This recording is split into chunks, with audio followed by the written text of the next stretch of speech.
Dr. N. Srikumar is Associate Professor of Philosophy in the Department of Humanities and Social Sciences, IIT Madras.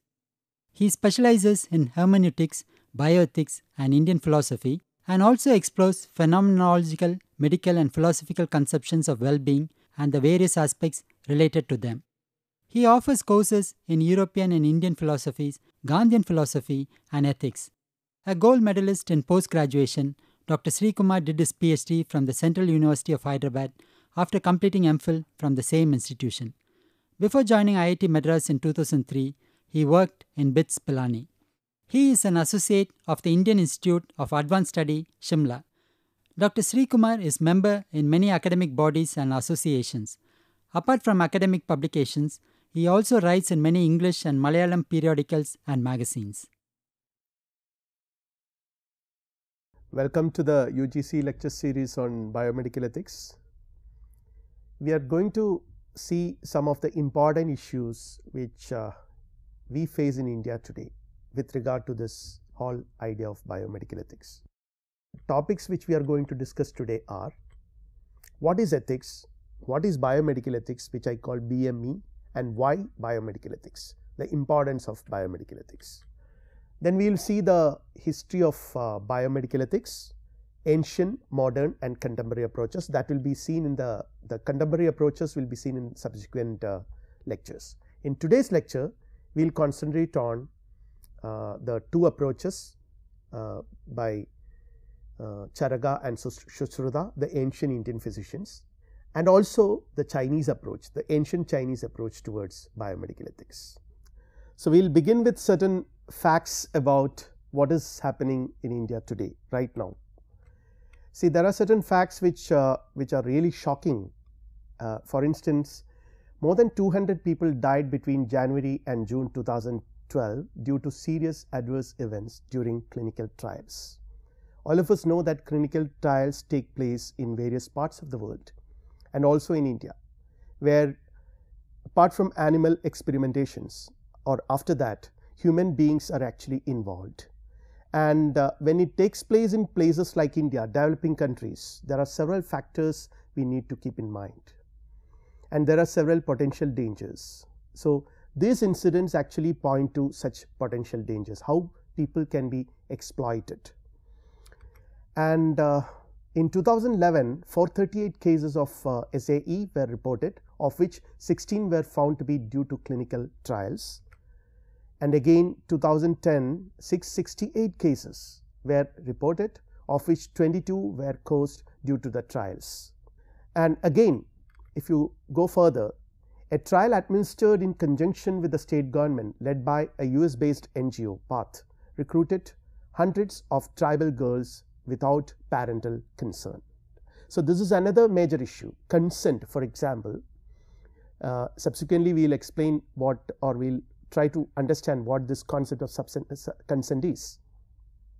It is a very important concept in today's world, particularly in the context of medical practice and medical research in India.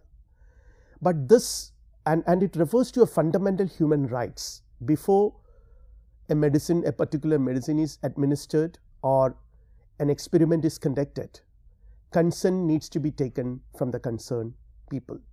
That is not done in this particular case. So, it is a blatant violation of human rights. Again, the Regional Cancer Institute, some time back it has happened, the Regional Cancer Institute in Trivandrum, which is actually a reputed organization which was in the news for bad reasons, because they conducted certain trials without proper consent from the patients.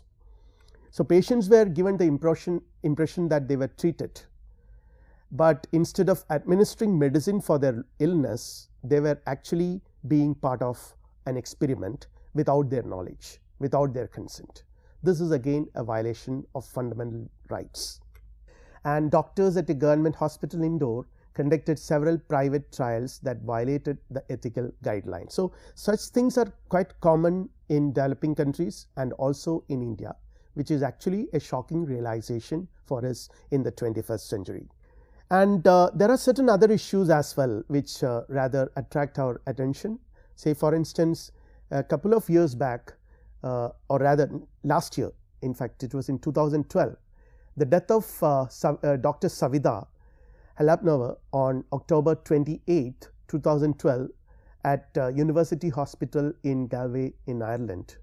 This incident took place when she was actually, doctors advise ideally we could have served, the doctors could have saved her life had an abortion was done, but due to certain religious factors, because Ireland is a predominant Catholic country, and Catholicism as a religion is against abortion, so they were hesitant to go for an abortion, which ultimately resulted in the death of this Indian doctor, which actually called for a review of the abortion laws in Ireland. This has been widely discussed all over the world as a typical case which actually brings out the conflict between traditional values and modern requirements, modern life rather, we can put it in that way, because modern life actually puts us in situations where we employ technology for our welfare, and this might actually lead to certain conflicts with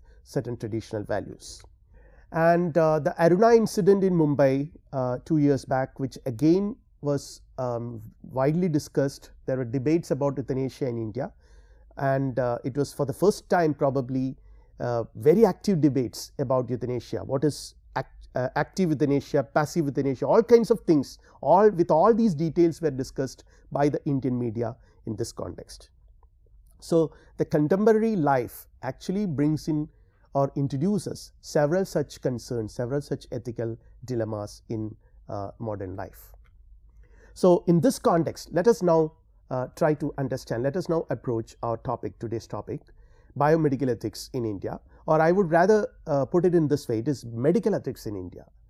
I would rather don't mind removing that bio part of it, because we are concentrating more on medical ethics or ethical issues which are relevant to the practice of medicine, modern medicine particularly in India today. And this will give you an outline of the topics which we are going to discuss today. We will see what is ethics very briefly, what is biomedical ethics, BME, and why biomedical ethics. Then we will go to the history of biomedical ethics. We will have a brief look of the ancient, modern and contemporary approaches to the various ethical issues, and how these societies, ancient, modern and contemporary societies, have actually viewed this problem, the problems related to medical practice. In every society this is a concern. You can see that ancient Indian society, Chinese society, Europe, everywhere, in Egypt, everywhere this was a major concern. Civilization actually needs the support of medical science or science of medicine, and it's very essential that the practice of medicine is observed with all care and with the observance of ethical codes. Now we will again see some of the major ethical issues the practice of medicine faces today's world. Again, the different ethical approaches and frameworks will be analyzed, and now then we will conclude with biomedical ethics in India, highlighting some challenges and what we have to do, very briefly reflecting upon what we have to do to overcome some of these issues, some of these challenges. Now, as I said, we will have a very brief look at what is ethics and what is biomedical ethics. Ethics as such deals with the norms and principles that suggest how to behave and act in society.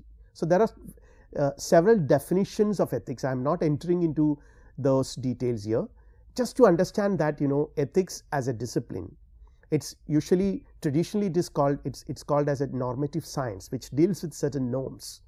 The norms that would monitor, that would regulate the practices of or the behavior or the actions of people in a society is what ethics does. And again, it is often cultural specific, because different culture will have different ethical codes. This is quite obvious, like the way in which what is right and what is wrong for us in Indian society is different from what probably a German or an American would think. So there are cultural differences, but what is more important is to note that apart from In spite of all those differences, there are certain domains, there are certain areas where we can all agree universally. May change from time to time. This is again another very important thing we have to keep in mind, because the norms which were relevant, the norms which were considered as valid, say 1000 years back, are no more valid today. So we have been changing, and this is very important, this is very relevant when we try to understand the evolution of biomedical ethics in India. Now, when we come to biomedical ethics, it deals with the ethical evaluation of the practicing of modern medicine. So this is what I am using the word biomedical ethics in this sense, and I am concerned only about modern medicine, the practice of modern medicine, which all of us know is a very complex process, which involves a lot of technology, a lot of knowledge, and every day, almost every day, this knowledge is being updated. New technologies are introduced and new ways are invented to tackle certain problems. So it's a kind of world, it's a kind of domain which requires what very constantly people have to keep their knowledge updated, and one has to be extremely careful because one is dealing with life, the life of people, and the ultimate objective, it is being believed, of the science of medicine is well-being and welfare and happiness of people. So all these things together would make the domain of practice of medicine extremely complex in a modern world. And the objective is well-being of the patient and the society. This is the case with all traditions, irrespective of their place of origin. Now, why is biomedical ethics important?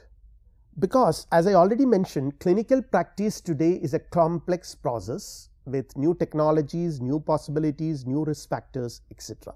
See, 1000 years back, things were totally different, or even 10 years back, things were different. Certain new drugs have been developed, or new technologies have developed to tackle extremely complicated health problems. So all these new inventions and discoveries are drastically changing the way we live in this world. So that's very important for us to understand. And again, new technological contexts are introducing new problems and posing new challenges. I'll give an example. In today, you can actually put a patient in ventilator, and theoretically he or she would be alive till the ventilator is removed, or till some point of time where doctors can keep the life. In all theoretical sense, the heart will be pumping, and all those things will be showing, but the patient is unconscious. But still, we can use a technological device to keep life in the patient. Now, when to remove this plug? That's a question.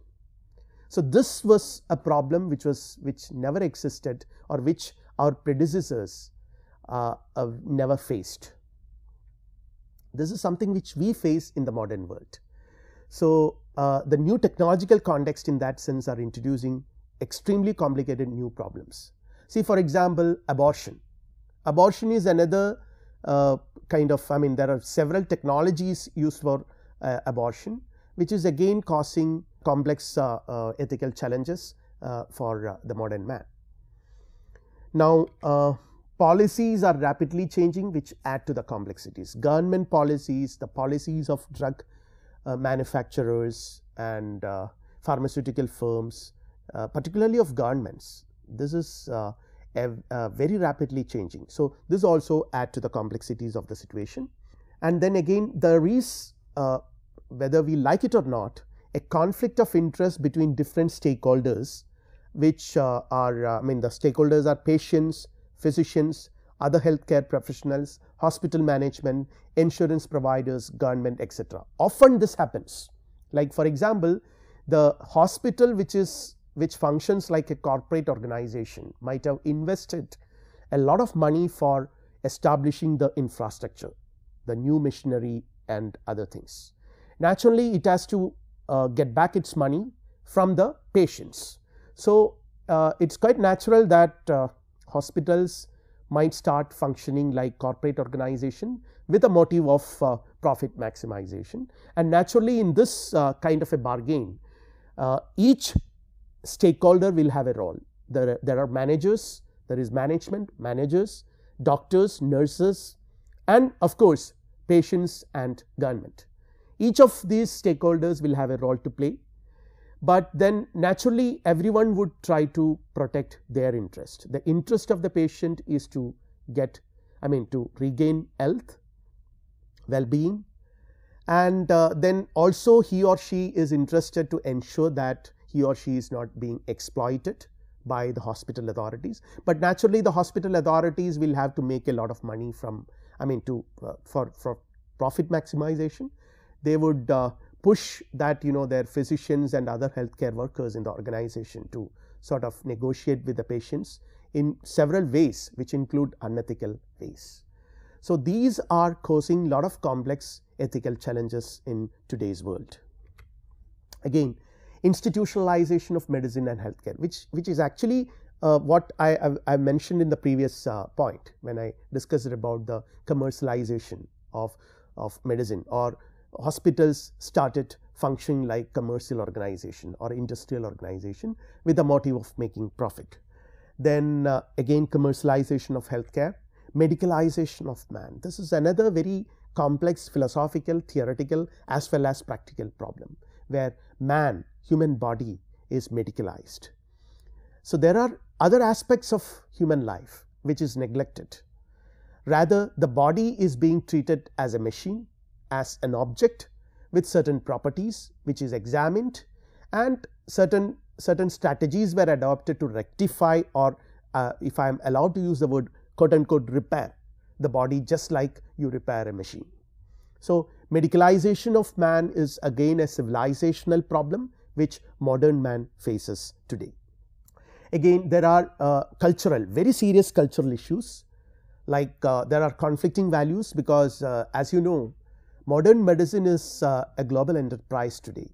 It's not confined to one civilization, though it has originated in the Western world. It's now almost every country in the world, every culture in the world forced to adopt modern medicine and modern medical practices. And naturally, modern medicine is always it functions through its infrastructure, which includes hospitals and other paraphernalia, other health workers and various other things, various new technologies. So naturally, in different cultures, these practices might be received in different ways. So that's very important. And again, these practices might introduce certain conflicts in certain cultures, which it might not encounter in certain other cultures.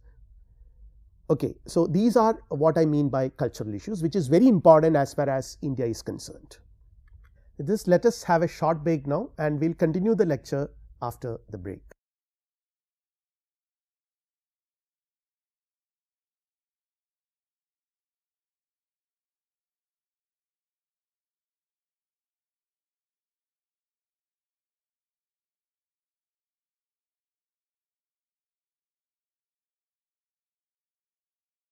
Welcome back after the break. Today, there is a lot of emphasis on human rights. 25 years back, it was not so. But today, the society is increasingly being concerned about human rights. Violation of human rights has been a major issue today. And almost every day, if you see the newspaper, you can find people writing a lot about this violation of human rights. And one domain in which such violations can happen is the domain of medical practice. So with more awareness on human rights, the kind of demand for ethical practices in medicine was also very high.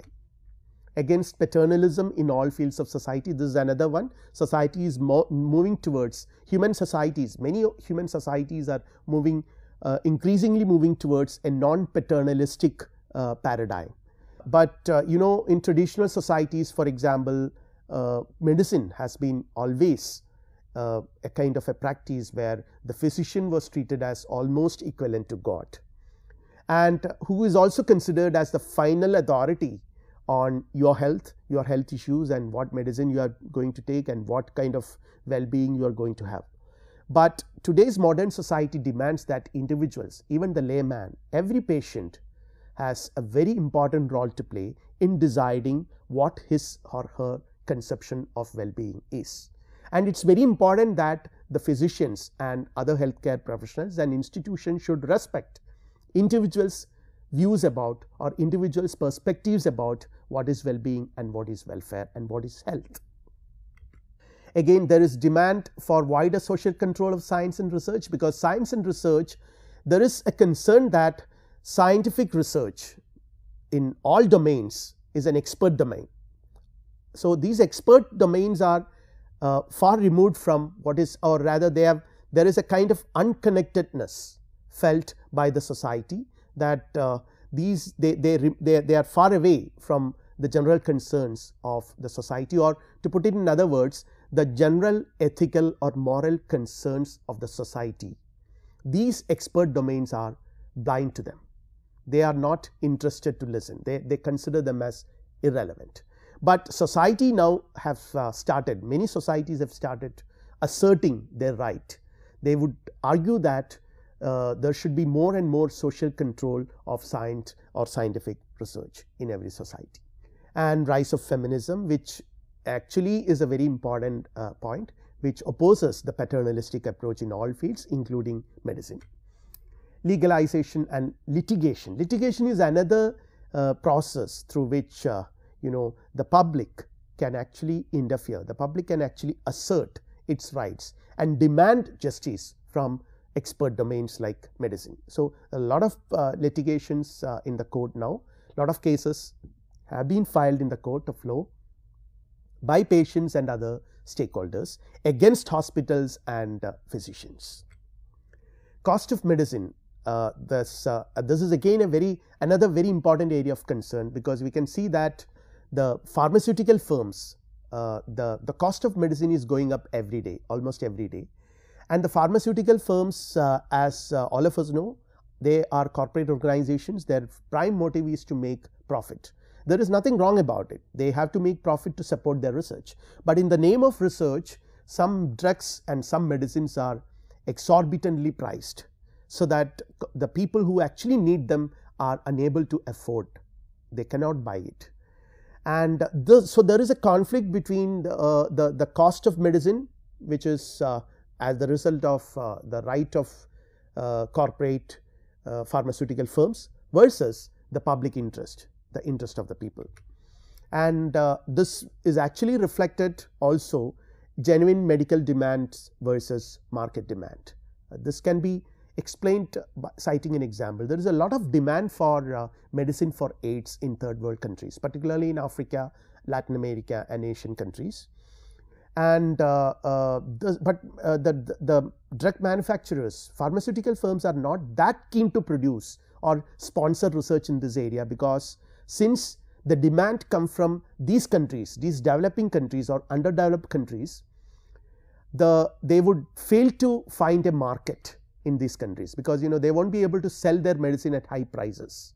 So, they are not interested to invest in research on certain genuine medical demands that exist in certain human societies. Instead, you will find a lot of medicines or a lot of research taking place in the area of say for example cholesterol control, which is actually not a problem in some of these countries, developing countries, but which is a major issue for the health for the developed countries. So, there is a market for that. The Americans will buy it. So, there is a market for that. So, invest more money on that, so that your return will be also consequently more. Now, we will move to the next part of our discussion today, the history of biomedical ethics, because as I mentioned in the beginning, this was a major concern. Health or ethical practices in medicine, in the practice of medicine, has been a concern for all societies, for all civilizations, for all cultures since time immemorial. And we could see that different cultures or different civilizations have developed their own conceptions of health, their own conceptions of the practices of medicine, and also corresponding to this, their own conceptions of ethical values and virtues. So, let us begin with India, the two great masters of Indian science of medicine, Charaka, who was a physician, and Susruta, who was a surgeon. So, these two people in their samhitas, in their great works, treatises on health and medicine, they reflect upon a lot on ethical issues. Say for example, when they talk about the qualities of physicians, they should be noble by nature, devoted to truth, courageous and compassionate. Compassionate is underlined in one sense, because that is very important for these people. Then excellent character. A physician must be a person who possesses excellent character, pure in behavior and liberal mind, self-control, seeking the good of all creatures. So, reflecting, I mean they free from haughtiness, then pride, wrath, cupidity and sloth. So, they in one sense we can see that there is a lot of agreement between these concerns or these ethical values and the general ethical values which the Indian philosophical, spiritual and religious traditions project. So, in one sense you can see that these medical practices were not actually separated from the practice of from religious practices that existed in ancient Indian society during those days. So, there was a conception of a whole, the whole of society with several practices. I mean medicine is only one of them, but all these domains in a society would ultimately reflect the general moral concerns of the society. So, it was though these domains involve expertise and certain practices which common man cannot actually venture into, but still when it comes to ethics, the principles are universal and general. Again, they talk about the duties of physicians, that physicians should treat patients gratuitously as if they are his own friends, and seek the good of all living creatures, speak words that are soft, unstained by impurity, full of righteousness, incapable of giving pain to others, truthful, beneficial and properly weighed and measured. He should give up lust, anger, avarice, folly, vanity, pride, envy, rudeness, deception, falsehood, idleness and all other reprehensible conduct. So, this is what it underlines what I said just before this, that there is a lot of consensus among the society that the ethical values and principles which physicians need to practice should correspond to the kind of ethical concerns or moral ethical assumptions generally upheld by the society. So, there is no clear cut distinction, or religion and science were not in watertight compartments as it is in modern world. Now, again, you should not even imagine know another man's wife. This is again talking about the practices. You should not appropriate other people's possession. Do not devote your words, mind, understanding and senses on anything else than what is calculated to do good to the patient or to any other object connected with the patient than his recovery. So, all these underline the importance of the patient being a person with exemplary moral character. Again, he who practices medicine out of compassion for all creatures rather than for gain or for gratification of the senses surpasses all. No benefactor, moral or material, compares to the physician who, by serving the news of death in the form of years diseases, brings back to life those being dragged towards death's abode, because there is no other gift greater than the gift of life. I repeat the last sentence, there is no other gift greater than the gift of life. So, that is being glorified, and the person who does this, the physician, needs to be a person who is very close to what? An exemplary moral character. Now, again this is the situation is not very different in other civilizations, particularly in China and even in Europe, Greek medicine, where Hippocrates is treated as a father of Western medicine. So, in China you can see that due to the domination of Confucianism in their culture, medicine emphasizes on caring about patients. So, care has been given a lot of importance. Physicians need to cultivate virtues, and again a tradition inspired by Confucianism which emphasizes benevolence and universal love. So, these are again, in one sense we can see that there are a lot of similarities between the ancient Indian conception and the ancient Chinese conception, because the character of the physician is again emphasized here. One has to be good, benevolent and love. A person who can love, who has universal love in him, only such a person can be a physician. So, the criteria is very hard, as we can see it from the context of modern life, and respect for patients. Now, let us summarize today this lecture. We have discussed certain very important points with some introduction, and again some cases we have presented, some contemporary examples we have cited, and also we have gone back a little bit into the history of, to trace the evolution of bioethics. So, the topics which we have discussed is the need for biomedical ethics today, after discussing what is ethics and all that. What is ethics and what is biomedical ethics? The history of medical ethics is something which we have examined today, where we have had some discussion on the Indian tradition, the Charaka and Susruta Samhitas, which contain a lot of insights about medical ethics. And also we have seen the Chinese view in this lecture. And before we wind up, let us say some questions. Number 1, what factors make biomedical ethics important today? Number 2, what are the important aspects stressed by ancient Indian physicians? And number 3, what is a major concern of ancient Chinese medical ethics? With this, we will wind up this episode. Thank you.